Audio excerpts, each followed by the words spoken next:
so I call them social classes, not economic classes. Then you have in Dharma priority given to an actually present guru, not to someone who is at a distant place and rules your life only through something written.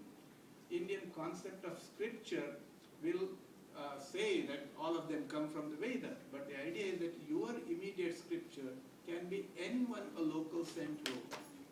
So in Maharashtra there are people who would know Tukaram, but they would think of him as telling the Vedic message. And Tukaram probably himself never read the Vedas. So this is what you can see is an actually living guru is more important than a distant authority. Scriptures are not confined by letter, but they are confined by spirit. Wow. If they teach the right kind of thing, then they are scriptures. So this kind of very broad, liberal outlook was encouraged by Sanskrit. And that is why you see that Indian society, until it began to suffer from various invasions and so on, was a very happy society. If you look at early Greek accounts of India that are available, there's not a single account which speaks of people as unhappy. They say Indians have problems that all societies have, but they have already come to know how to manage them. So we have again a science that is not separately recognized but should be recognized as sociology. A sociology of knowledge, a sociology of religion, a sociology of how to maximize happiness in life. And that is a very holistic vision. This is what we have to take into account. It's not just based on availability of material things. It's not based on just producing a lot in society. It's producing, it involves just distribution of avenues to having pleasure, having happiness. It involves ethical dimension, as I said. Evam tatra bahuvidaha vidaha santi param tatra vaishishtyam api asti. So in this sense, Sanskrit is the richest language in outlook also. Not only just books that have been preserved, not only branches that have been preserved, but also the kind of way of looking at life and not shying away from anything that matters for human beings, having intellectual curiosity without any bounds. Now coming to the poetic literature that I referred to, most of you have been speaking about good sayings in Sanskrit and so on. Of course all of them are important, but here again note that Sanskrit is a literature that is full of reverence as well as lack of reverence. That is, it's very interesting that modern Indians, under the pressure of other organized religions, are thinking no one should make fun of our gods. No one should make fun of our gods. No one should write humorous things about them. Traditional India did not have that. They treated God as if they were family members.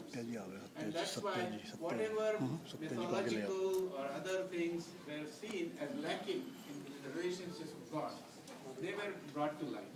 For example, it is said that Shiva lives on Kailas, Vishnu lives in the ocean, and Shirabdhavcha Harishete, Harashete Himalaya. And why do these gods stay away from? He said because they are all afraid of bed bugs. Bed bugs. They are all afraid of bed bugs. And that's why you'll see a light-hearted thing. It says Shiva has 5 faces, Swayam Panchamukha. Putrao Gajanana Shadanano. His sons are, one has an elephant face and the other one has 6 faces. And he is Digambara and he has no possessions of his own. How will he live? Katham Jive. Annapurnana Chedrihi. But he has Parvati, Annapurna in his house. So somehow she manages the family. And this you'll see was true of many families in India. Where the women were the real heroes in those families. They knew how to manage the finances. They knew how to make do with very few things. And so this is a kind of tribute paid to them. Sanskrit has beautiful love poetry, like any literature in the world should have. And I'll just give you 2 specimens. This is one comes from Amaru Shataka, and that is sometimes attributed to the greatest ascetics in history knows in India, Shankaracharya, sometimes. But that may not be true. But this verse says, a woman is newly and she is very easily trying to please her husband. And so they say, Mugdhe, Mugdatayeva Netum Akila Kalakim Arabhyate. Her friend says to this newly married woman, Mugdhe, you are a simpleton. Why are you spending your time so in such a simple way with your husband? Mugdhe, Mugdatayeva Netum Akila Kalakim Arabhyate Manandhatsva. Show that you are a little bit proud, a little bit haughty, and not yielding to all of his demands. Manam Dhatsva, Kritim Badhana, and hold back. Ruchitam Dure Kuru Prayasi, and behaving with him in a straightforward way, put it aside for her. And then, after hearing this friend's speech, the woman says that to her, she says to her, please speak loudly. This chitohi praneshwaro me shroshati. My husband, my praneshwara, the Lord of my life, he is staying in my heart. If you speak that loudly, he will hear it. So you will see nice twist given to the poem. This one of the most beautiful love poems in Sanskrit, you may not believe, but is attributed to Khan Khana Rahim.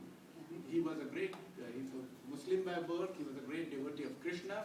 He wrote in Hindi as well as Sanskrit, and he wrote this, which I consider to be the most beautiful love poem, bhakti poem and love poem. So it says, Ratnakarosti Sadanam. Oh Lord, you live in Ratnakara, the ocean, which is the treasure house of precious things. All the riches of the world are in the ocean. So Ratnakarosti Sadanam, that is your palace, that's where you live. Grihini cha Laxmi, your very wife is goddess of wealth. Kin devasti bhavate jagadishwaraya.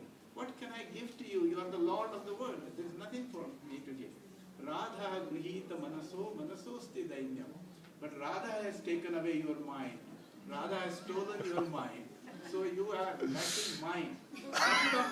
Bhaktam maya nijamanaha. I am giving you my mind. Tadidam grihana. So please accept it. So you will see here again playfulness with God and a very beautiful emotion conveyed in such simple language.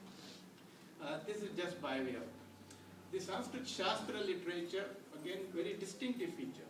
Most of Shastra literature in Sanskrit is written in meters. Normally in English we think everything written in meter is poem.